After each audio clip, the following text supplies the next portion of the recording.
ظهر الدين المؤيد بظهور النبي أحمد. Muda-mudi dusun dengan lek budak berseri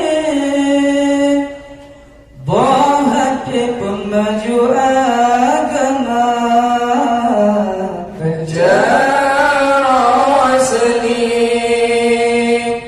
qasidah serta dikit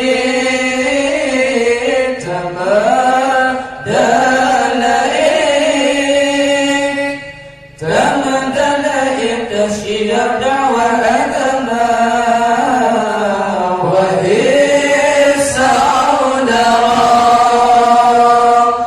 muda-mudi dusun dengan lek bedah bersari bahati pemaju agama mencara seni serta dikit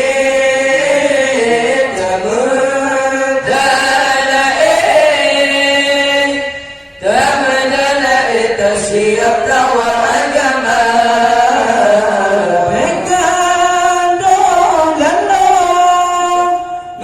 hiburan lagu barat hana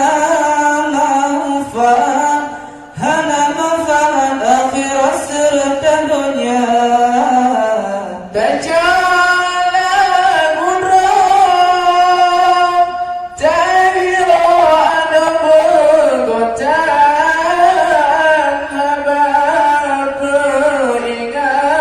habar peringat ke umat yang kakak lupa.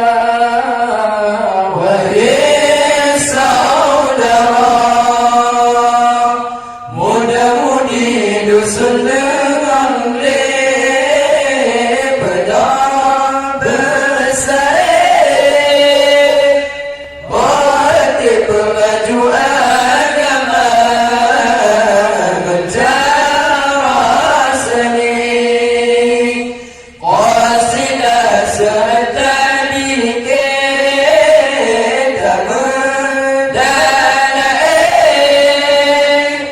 tamdalai siap dakwah agama. Bukan sayang cuma bantah kanan tuyang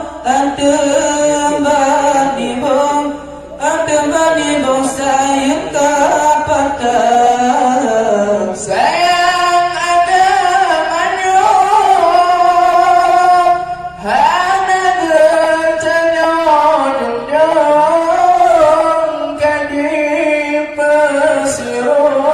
kami persirung dengan cara jahiliyah. Wahai saudara, muda-mudi dusun dengan lek bedah bersari bahati pemaju agama mencara seni qasidah serta dikit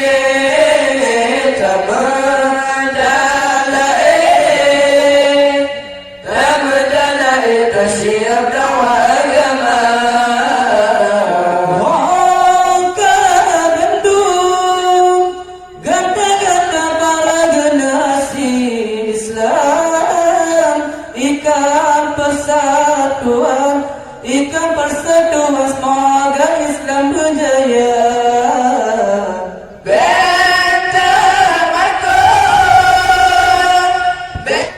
Surat Al-Naml berintahkan dengan perjuangan serta kesabaran pemaju seni budaya.